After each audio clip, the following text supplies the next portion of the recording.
Hi, so welcome to the first episode of Investing for Value. First, I'd like to make a disclaimer that anything I say is for entertainment purposes, and if you need financial advice, you should seek a approved financial advisor.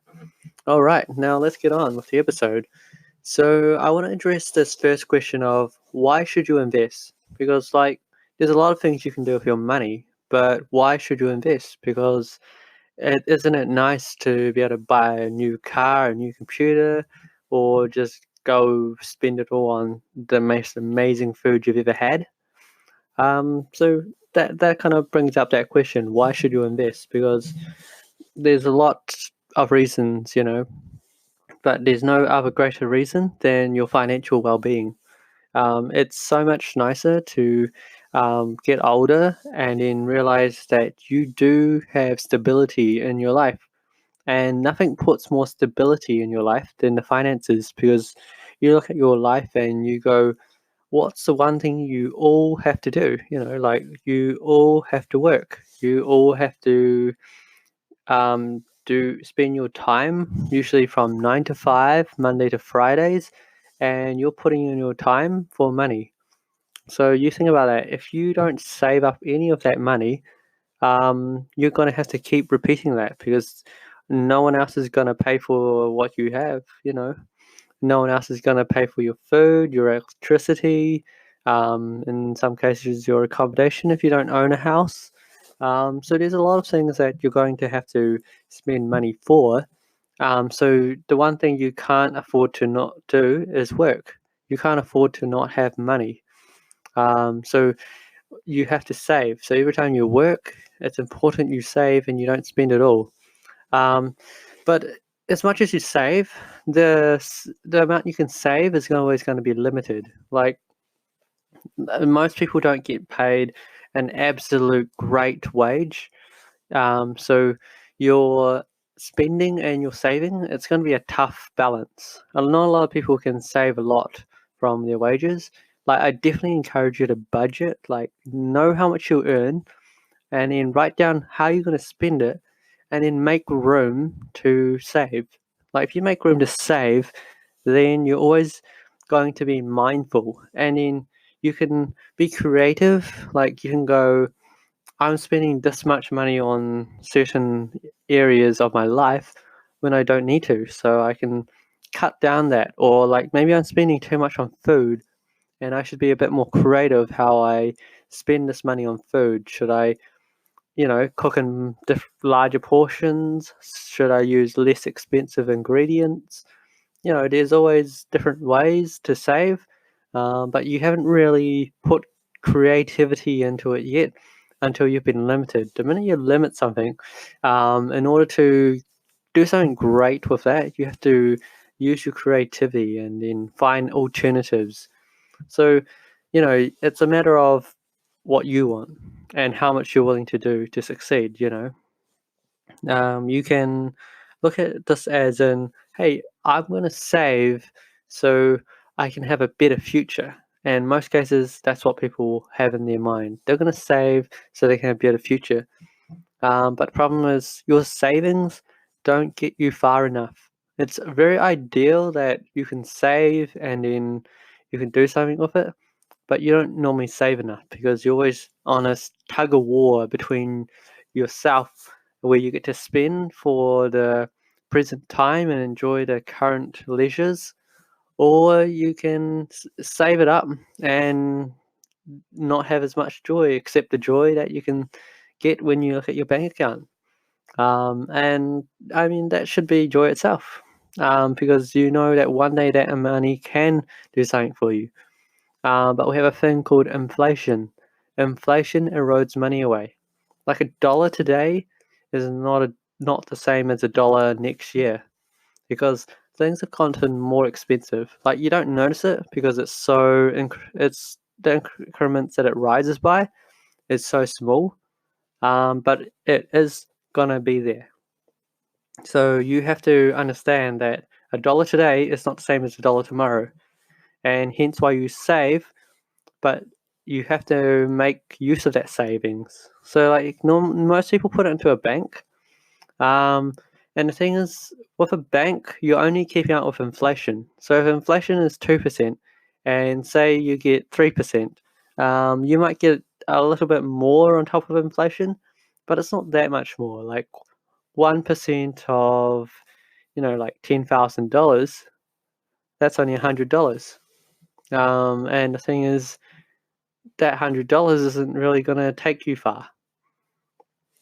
So then you have to go, how do I achieve higher rates of return than a savings account? That's when you start to get a bit more creative. That's when you start to bridge out and you go, all right, housing is good, but then again, it requires a high capital cost. So maybe you can say, I want to buy a house in the future, but I don't have the means to buy a house right now. So you can look at alternatives like you might consider bonds that have higher interest rate returns than a savings account. And, that's quite fine. That's one thing you can look at. And the other alternative is getting into business. Like, no one can work your capital as well as you can. But you got to have the time, you got to put in the effort. And the other option is getting into the stock market. So, like, if you're normally quite busy from your 9 to 5 job, the stock market just offers this alternative where you can put your money into businesses, and as long as the business performs, you're going to have more money as a result because the share price generally increases, and they generally pay you a payment from those profits, and they're usually called dividends.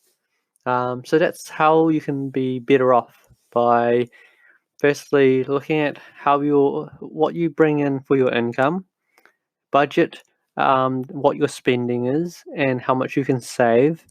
And from that savings, you got to work out what you want in return. How much money do you need to increase this savings by before you're happy that you can actually achieve your financial goals? And then once you can get there, then you can start going. If it's a savings account, you can look at which banks, what rates. If it's the same with the bonds, if it's for the stock market, you got to look at the different stocks. So there is a bit of reading involved. I do advise, like for anyone having financial matters, I always advise reading, or you watch some videos about it. So like, hence why I created this. Like, this is to help you. I know this stuff, but I feel like it's as much as you should contribute. It's a matter of when you have, you should give. So it's a matter of like, if you guys have questions, I'm very upfront. I will answer them if you need. Um, and it's a matter of just you asking. So if you have the whole intention to do this, then the world has the things that you need. Like there is going to be someone that wants to help you. It's a matter of asking, and it's a matter of also doing the work yourself. Like, if you want to find out how to invest in the stock market, I advise you to read a book, watch some videos about it, and if it's still difficult, start asking people questions. And other people are always happy to help you. Don't underestimate the people around you, and don't underestimate what the people around you know. Like, a lot of people might not know that I invest in stocks. Like, usually I make it quite evident, but um, some people might not. Some people would like to invest, but they don't want to talk about it all the time, and it ends up being a bother to everyone else because a lot of people don't like to talk about money. A lot of people didn't get brought up around the whole topic of money, like around the dining table. Your family wouldn't have talked about money, talked about investing, talked about making sure you had a good financial future. It was more, what was the latest sports results? How's your day going? There's important topics that most people don't want to talk about because sometimes it causes tension. Sometimes there's not enough knowledge or experience around to talk about it. So, this is what this extra material is for. And I hope anyone that's interested, you pay attention, learn, and be more. Every day should be an improvement for you. Make sure when you wake up in the morning, you know more by the time you go to sleep. And if you do that, that knowledge is going to compound. And I, I'll probably compounding is probably one of the greatest things that can ever happen. I'll detail that on the next episode, so stay tuned. And I wish you well with everything in your life and happy investing.